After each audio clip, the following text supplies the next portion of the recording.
semua pestisida udah dicoba. Dari yang namanya bawang putih, dari yang namanya serai, tapi nggak mempan juga. Ini si Bali Organic Living ngibul atau gimana ya? Kalau terus begini bisa gagal panen dong. Bodoh amat sama organik. Nah, ini saatnya kita pakai aja pestisida kimia biar cepat, tuntas, beres dah masalah.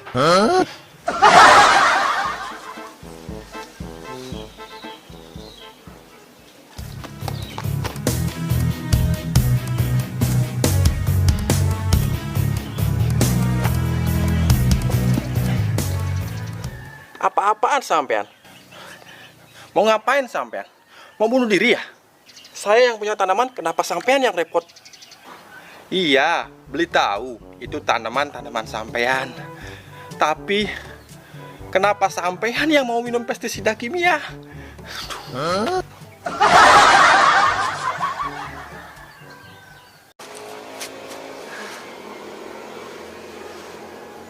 Barangkali ada juga di antara sahabat yang berpikiran sama dengan bapak yang tadi.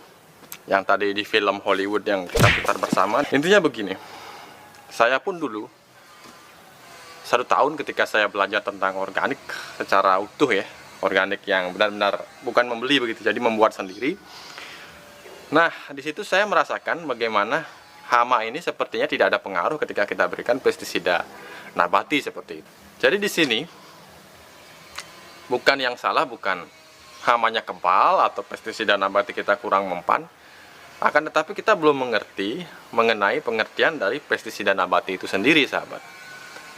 Pestisida nabati sebenarnya saya sering katakan sebagai pestisida, tanda kutip pestisida, sebenarnya ini hanya istilah untuk agar kita cepat mengerti. Oh, pestisida, padahal pestisida itu kan artinya, pengertiannya adalah menurut peraturan nomor 7 tahun 1973 ya, adalah semua senyawa zat kimia ataupun virus yang digunakan untuk mengendalikan tanaman seperti itu. Nah, di sini sebenarnya yang menjadi permasalahan adalah ketika kita menganggap bahwa pestisida atau ramuan, lah saya sebut sekarang ramuan aja ya, ramuan nabati ini kita anggap sebagai pembunuh hama. Disinilah kita banyak yang salah mengerti ya. Seperti halnya ketika kita menyemprotkan penyemprot nyamuk itu ya, mereknya terserah apa aja kita semprot nyamuknya, dan akhirnya nyamuknya mati. Nah, mungkin pengertian kita seperti itu, sahabat. Jadi sebenarnya tidak. Pestisida nabati ini atau ramuan nabati ini adalah ramuan-ramuan yang tidak disukai oleh hama. Baik itu dari segi aroma atau kandungan senyawa yang kita tidak tahu bagaimana kinerjanya sehingga bisa membuat hama itu tidak nyaman seperti itu. Nah, akhirnya hama itu nggak jadi hinggap di daun atau sayuran kita. Nah, dia hinggapnya ke tempat yang lain seperti itu. Nah, di sini eksistensi hama masih tetap ada, sahabat. Jadi eksistensi hama tetap ada, kan, tetapi dia tidak menyerang sayuran kita atau apa yang kita tanam, sahabat, seperti itu. Nah, pertama sahabat harus mengerti bagaimana saya bisa menyimpulkan bahwa misalkan serai itu bisa sebagai pestisida nabati. Saya sendiri banyak melihat literatur yang saya baca dari daring maupun dari buku yang saya miliki, baik itu yang berasal dari penulis dalam negeri maupun penulis luar negeri seperti itu, sahabat. Jadi saya pelajari bahan-bahan apa yang ada terutama di negara tropikal lah ya, karena di sini bahan-bahan tropikal yang masuk akal untuk kita cari seperti itu. Nah, di sini saya menggunakan bahan-bahan yang ada di sekitar kebun saya saja. Dan kalaupun tidak ada, biasanya saya mengusahakan untuk membenihnya dulu di kebun saya seperti itu, sahabat. Sehingga ketika suatu saat nanti terserang hama, kita bisa menggunakan tanaman tersebut, sahabat. Misalkan serai dulu kalau serai memang dari dulu saya sudah punya, dari 6 tahun 7 tahun yang lalu saya sudah menanam serai, sahabat. Itu selalu ada di kebun saya karena untuk keperluan dapur juga seperti itu. Kemudian banyak sekali juga tumbuhan yang sebenarnya bisa kita gunakan sebagai pestisida, tidak hanya yang saya jadikan video. Sebenarnya banyak sekali, sahabat. Kalau mau mencoba meriset atau mungkin meneliti lah secara otodidak ya, cara diri sendiri, kita kreatif untuk menggunakan kira-kira bahan apa yang dijauhi oleh hama, kemudian kita ekstrak, kita gunakan sebagai pestisida, itu bisa, sahabat. Jadi sahabat tidak melulu harus melihat ke YouTube atau ke Google atau membaca buku, tidak. Sahabat bisa menggunakan kira-kira apa yang sahabat bisa dapatkan paling dekat dengan lingkungan sahabat, seperti itu. Intinya begini, pestisida ini adalah, atau ramuan ini adalah bukan racun kontak, bukan juga racun sistemik ya, tidak seperti halnya kimia. Jadi sahabat itu harus sudah tahu bahwa saya harus mencegah sebelum mengobati. Nah, ini prinsip yang sahabat harus tahu. Bagaimana agar tanaman saya tidak mengundang hama, itu yang paling penting sahabat. Jangan sampai tanaman sahabat itu mengundang hama, sehingga hama mendekat, dan akhirnya ketika sudah banyak di sana kita coba dengan pestisida nabati, apalagi hanya satu jenis tanpa di rolling, itu pasti stres sendiri kayak bapak yang tadi itu. Nah, muncul pertanyaan, lalu Pak, kalau sudah kena hama berarti saya nggak usah gunakan pestisida nabati dong? Saya nggak bisa dong gunakan itu karena sudah terlanjur kena hama. Bisa sahabat, ada beberapa senyawa yang emang memiliki keras ya, artinya senyawa ini mampu mengusir hama. Itu ada hama yang sudah ada di tanaman itu kita bisa usir, bisa. Akan tetapi tadi saya bilang kita lebih baik mencegahnya dengan memberikan ramuan yang membuat tanaman kita atau sayuran kita itu tidak nyaman bagi hinggapnya hama ini, begitu sahabat.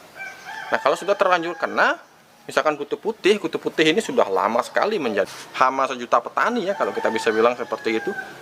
Nah, untuk kutu putih ini tentu saja kita pertama ketika dia sudah mengumpul seperti itu, sudah banyak seperti itu, ya kita luruhkan dulu pelindung mereka, zat lilin mereka. Mereka memiliki semacam perisai yang sangat susah dimasuki oleh senyawa apapun. Bahkan kadang-kadang katanya kimia juga banyak yang gagal seperti itu kalau sudah serangannya parah.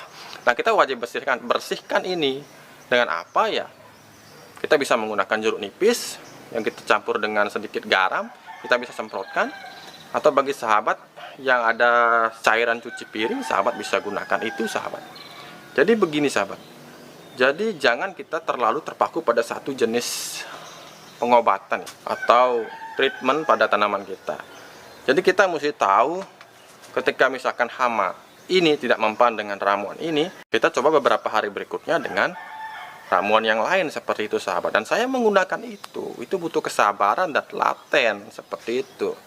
Nah, pada akhirnya ketika hama sudah tidak mendekati, biasanya mereka nggak berkoloni di tempat kita lagi. Banyak sekali tempat mereka atau hama ini untuk memilih koloninya. Kenapa mereka harus memilih kebun kita sebagai koloninya? Nah, ini yang perlu kita ketahui. Hama itu membentuk koloninya di tempat mana mereka nyaman untuk membentuk koloni, karena mereka mencari sebenarnya makanan mereka di daun. Misalkan kutu putih, mereka suka menghisap cairan yang ada di pucuk daun itu sahabat, sehingga itulah yang membuat mereka keriting seperti itu. Pucuk daun jadi keriting karena kutu putih emang suka menghisap itu. Nah, ketika kita bisa membuat kutu putih tidak merasa nyaman di pucuk tanaman kita dengan menggunakan ramuan ini, mereka akan mencari pucuk tanaman yang lain, nggak di kebun kita, seperti itu. Nah, ledakan populasi ini karena kita membiarkan seperti itu sahabat. Kemudian yang kedua adalah kita terlalu bertumpu pada ramuan ini sahabat. Padahal kita tahu bahwa hama itu adalah suatu sistem dalam rantai makanan yang mana mereka saling memakan seperti itu. Sebagai contoh, misalkan kutu putih ini pemangsanya adalah ladybug. Nah, ladybug ini pemangsanya adalah serangga yang lain. Serangga yang lain dimaksud serangga lain. Seperti itu. Jadi di keluarga serangga itu juga ada rantai makanan seperti itu. Ada predator yang saling memakan seperti itu. Jadi ketika satu predator nggak ada, karena kita sering semprot dengan kimia lah, anggap seperti itu, siapa yang mengendalikan hama yang di bawahnya seperti itu? Anggaplah sekarang hama tikus di mana-mana, karena ular diburu, sehingga karena memiliki nilai ekonomis mungkin ya, saya nggak tahu, sehingga tidak ada pengontrol dari si tikus ini. Ledakan populasi tikus, kita nggak heran kenapa bisa begitu. Oke, kita simpulkan saja ya. Pertama sahabat, jangan terlalu terpaku dengan satu jenis ramuan, karena satu jenis ramuan bisa saja hama yang kita mau usir itu nggak mempan dengan ramuan ini, mereka masih bisa tahan seperti itu. Jadi cobalah untuk merolling. Jadi apa yang saya sering buat di video, kita buat dalam skala kecil saja. Kita buat seperti, kenapa sahabat melihat saya banyak sekali memiliki jirigen? Nah, itu karena saya menjaga-jaga, seandainya misalkan ada hama ini nggak mempan dengan ini, saya gunakan ini. Ketika mempan dengan ini, saya gunakan ini. Seperti itu sahabat. Kita usir mereka dengan aroma-aroma yang tidak nyaman atau dengan senyawa-senyawa yang mereka nggak suka. Akhirnya mereka pergi dan mereka mencari koloni di tempat lain seperti itu. Yang kedua adalah jangan menyemprotkan ramuan ini ketika tanaman sudah mau habis diserang hama seperti itu. Jadi ya kita cegah dulu, mencegah lebih baik daripada mengobati. Nah, sesuatu yang alami seperti itu kan, daripada kita makan obat-obatan kimia, lebih baik kita olahraga. Seperti saya selalu pagi-pagi ambil cangkul atau ambil kereta dorong, walaupun nggak ada sampah saya bawa lari kemana-mana. Ya itu biar kita sehat. Lebih baik kita mencegah daripada mengobati seperti itu. Nah, kemudian yang ketiga, jangan terlalu mempercayakan semuanya kepada pestisida. Tidak semua hama di sini harus ditakut-takuti dengan yang namanya ramuan ini, enggak. Ada mereka pemangsa seperti yang saya tadi bilang. Nah, caranya seperti apa untuk kita mengundang kumbang ini? Kita tanam banyak bunga, kembali lagi seperti yang saya bilang kemarin, kita tanam banyak bunga.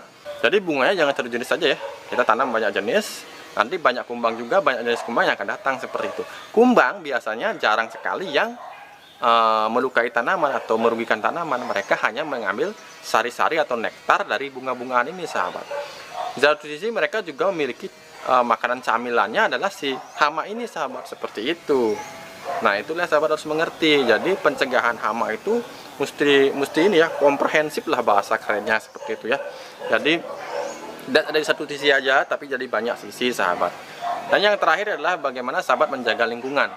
Percuma bila sahabat melakukan semuanya dari ketiga hal tersebut, tapi di sekeliling sahabat masih membiarkan gulma tumbuh, kemudian pagar-pagar di seberang kebun kita masih rimbun penuh dengan hama seperti itu. Nah, kalau seperti itu sama aja kita sedang berternak hama. Ini percuma semuanya. Jadi bersihkan lingkungan kebun, kita pastikan tidak banyak hama yang ada di seputaran kebun kita, di gulma atau di pagar-pagar yang kita bikin dari tanaman seperti itu. Oke sahabat, sudah siang, cukup sampai di sini ya video kali ini. Mari kita belajar bersama-sama, jangan belajar dari saya saja, jangan juga belajar dari hanya satu sumber.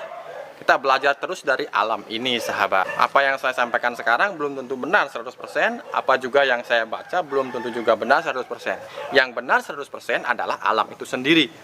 Karena alam ini memproses dengan apa adanya. Disinilah kita tempat belajar.